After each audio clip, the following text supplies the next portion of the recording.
Angola is a bit of an enigma. It's very wealthy through its oil and diamonds, yet most of its population live below the breadline. Its 20-year war has left it devastated, yet its economy is one of the fastest growing in the world. And it's a country that has forgotten the meaning of the word tourist. This is where I am going today.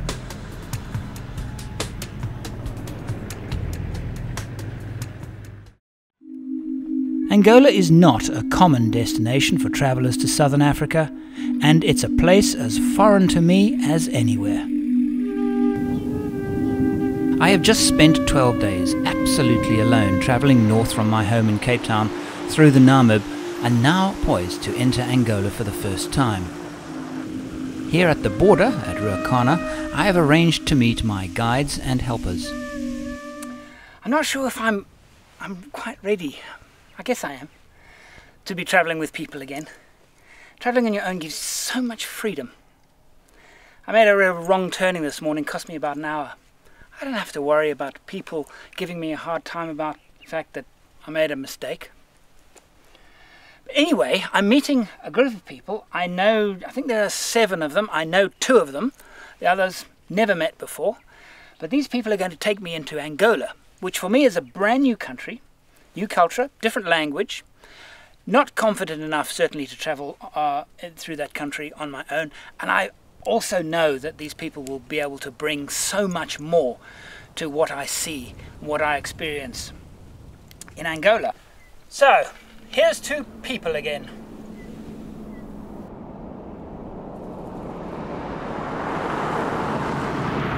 Can't believe it. It's one of them. Andrew! How's it? Very well. This is Jaco Richter, one of my guides for the Angolan leg. Coincidence that you should find you here, set up and ready. Yeah, no, I've just been doing a bit of filming on the way. Okay, wonderful, wonderful. Oh well, not surprised that happened. We've arranged to meet at a local camping site, and sure enough, there they all are. How are you? How are you doing, John? Fine. Mr. Kolichi. Mr. Steer. It's a bit of a shock to the system. I think I've become a bit too accustomed to being on my own. Are you, sir? These 2 have arrived in their Hilux pickup. They are a travelling advertisement as to how much junk can fit into just one Hilux. But I got the letters, the documents, and I was Martin. Well, here I am in my tent. I had a meeting with a group this evening. Angola is quite a country. For starters, we have to drive on the right-hand side of the road. Plenty of roadblocks, complicated border crossings. It's a bit like Botswana was 25 years ago. Twitchy. But we'll see. Been met this morning with a problem with the cruiser. The split charge battery system has failed. I have to bridge these batteries somehow. I'm not sure how I'm going to do it, but I think I'm going to be able to. Next thing, it's time to fill up with fuel. Angola is confusing me already, and I haven't even crossed the border yet. I've been told to fill up all fuel tanks, but I wonder why, since fuel in Angola is reportedly so cheap. There is also just time to grab a last-minute item at the gas station. And heading now to the Namibian border. Recording this on a minute camera because I want to get some footage around the border post, but I don't want to be seen to be doing so. But before we hit Angola, we're going to have a look at the waterfalls. This is the Ruacana Falls. I've waited many years to come here. And while it's magnificent, I've got this little knot in my gut talking about the Angolan border post. In fact, when we go across the border, I'm going to have to drive on the right side of the road, but I'm on the wrong side of the car. So I've got this knot of tension. And I'd be quite pleased when we're through the border and that's past us. The falls measure 120 metres high and 700 metres wide at full flood. The river runs westwards and spills into the Atlantic.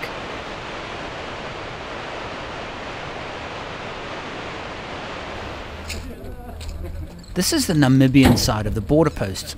It's all quite exciting, really. I have this small camera, ideal for spy stuff and clandestine filming in forbidden locations. I'm trying it out in the relative safety of this side of the border, in preparation for more risky adventures ahead. On the Angola side, I've got to be a bit more careful here. 10 to 11. So we have bets on how long it's going to take. Maybe I shouldn't film here, but it's irresistible. Besides, it's boring waiting, and I'm here to shoot a TV program, so why not, as long as nobody sees me. Those travelling with me are a likeable bunch, some here to lend a hand, and a few in for the ride. I'll introduce them all to you around the campfire tonight. Meanwhile, all this waiting is thirsty work. 2.5 hours and we are through. Over the bridge crossing the Convoy River, I enter Angola. Okay, the hospital's gone away on the right hand side, and see they started to close gates at the moment. Normally they were open for about a month of all the water coming down. We cross the Kalawek Dam and the Convoy River. We're now driving through miles and miles of baobab trees. My favourite tree. Followed by more water and more rivers. Well, we're in Angola. Wasn't too bad. Just under 2 hours, which I'm told is good going for any Angolan border post. There were 6 vehicles, so everyone had to be checked and rechecked and then checked again. I just got to now remember, we're on a narrow track now, so I just remember, keep to the right, pass on the right. I've just got to try to get this into my head for the next 18 days. My immediate impression is that, without doubt, I'm in a new country.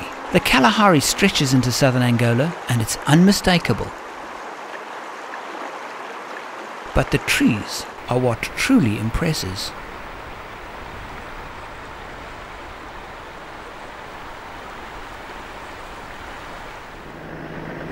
From virtually no baobabs south of the border, they're suddenly scattered everywhere.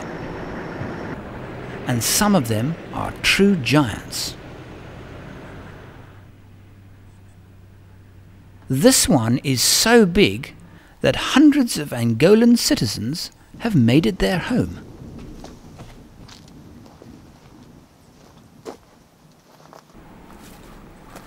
I'm standing inside a baobab tree, right inside its trunk. There's a slightly sickly sweet smell of the bat droppings. There are hundreds of them in here.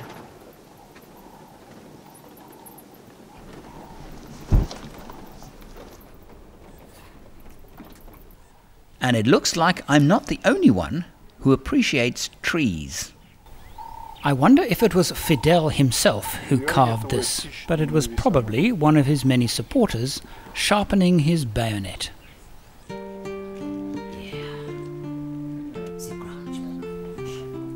Our first night stop is right amongst these beautiful baobabs. Time to meet the group and to get to know one another.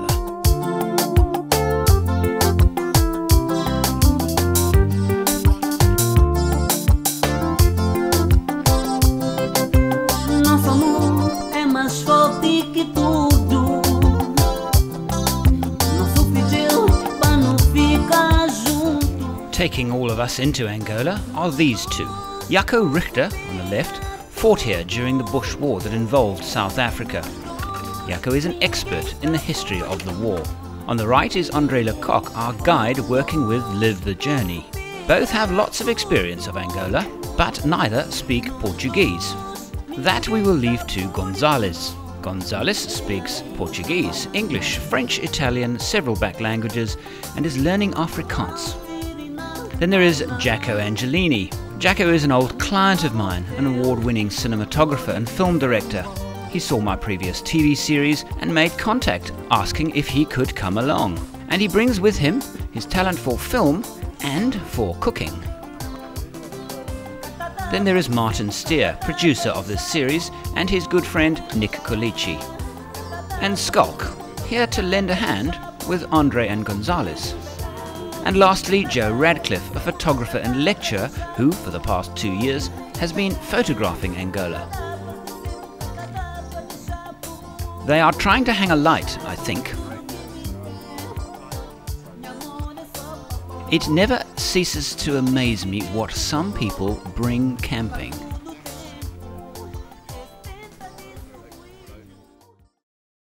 Well, it's early morning, first morning in Angola. Today promises to be less interesting than yesterday, purely because what we're going to do today is trying to actually make up some distance, to get up a little bit further north. Got quite a few villages to pass through, some tar road, a lot more track like we've been driving yesterday. So I'm actually not expecting anything exciting to happen today at all. But then again, that's what they said yesterday, so who knows. Some may remember yesterday I bought some Vaseline. I use it for the catches on the back of the car. It squeak like mad over these rough roads. And I use Vaseline because, unlike grease, you get it on your clothes, it washes off. We enter the outskirts of Sigongo. Nice seeing everybody waving. Gotta remember, pass on the right, pass on the right. Okay, can everybody see us? Because it's quite tricky over here. Just keep your eye on the next guy. Within an hour or so, my right-hand drive, town driving, convoy driving skills are being tested, I think they went and straight soon here. found lacking. I'm not 100% sure they went straight here, but... no, I've messed up. I've messed up. Sorry guys, you got too far ahead, I messed up. I'm forced into learning quickly. Back at that turning circle with Eduardo dos Santos. Now the main purpose of driving through Sigongo is to find fuel. You just keep coming straight back to the Nosso Super. Past the first fuel station, there are about 24 trucks queuing outside waiting for fuel. So we went straight past to see if we can find fuel somewhere else. This is the main north-south road, so we probably won't be able to find fuel here. Not that we're desperate for it, but when traveling in Angola, you should get fuel whenever possible because it is just so unreliable. I think it's the bank manager, you know, the one with the red shirt running alongside. Now that's what I call service.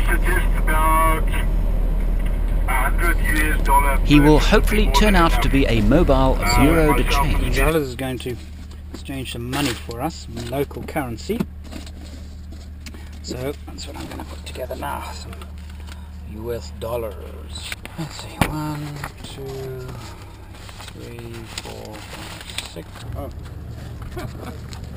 Yeah, keep him. That's better. Yeah. It's a little bit unorthodox to do banking with somebody where you begin the line by saying, "Hey, buddy."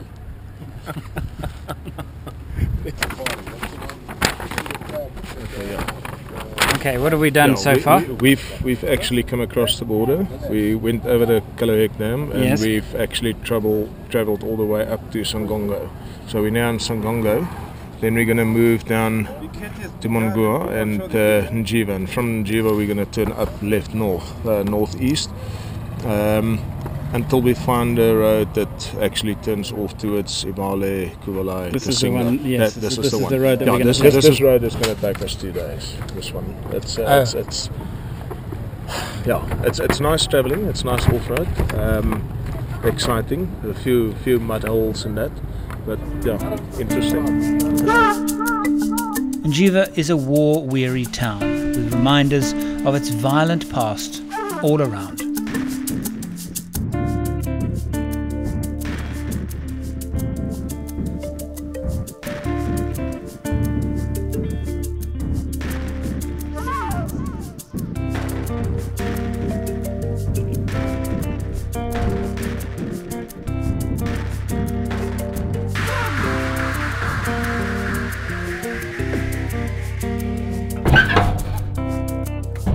This is a T54. No. T54 is a tank. These are all amphibious tanks. That's why they've got the wide, flat bellies. You being able to swing it around completely because it's got no blockage. It's just the weight. Amazing how good the bearing is after all these years, eh? Smooth. Yeah. Wow, look at that. After all these years, still. It's still, and that's been burst open. This one is burst open. This is the flash, this is a flash suppressor. Muzzle. Yeah, that's right. And it helps with the recoil and the balancing and all that. So what happened here? Who knows? Not too sure.